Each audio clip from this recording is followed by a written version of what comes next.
2012 সালে ক্যান্সারে আক্রান্ত ছোট শিশু ম্যাথিউসের সঙ্গে দেখা করতে গিয়েছিলেন নেইমার জুনিয়র। সান্তোস তারকাকে দেখে ম্যাথিউস একটা নাচ দেখিয়ে বলেন গোলের পর এই সেলিব্রেশনটা করতে। পরের ম্যাচে গোল করে নেইমার পুরো দল নিয়ে করেছিলেন ক্যান্সার আক্রান্ত শিশুর দেখানো সেলিব্রেশন। 14 বছর পর আবারও আলোচনায় উদযাপনটি। এবার এই সেলিব্রেশন করেছেন নেইমারের পারভক্ত লামিন ইয়ামাল।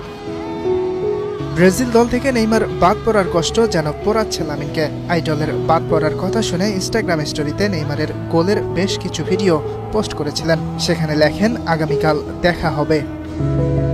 তারপর দিন লামিনের ম্যাচ ছিল নিউক্যাসল ইউনাইটেডের বিপক্ষে। চ্যাম্পিয়ন্স লিগের সেই ম্যাচে বার্সেলোনার হয়ে একটি গোল করেন স্প্যানিশ তারকা।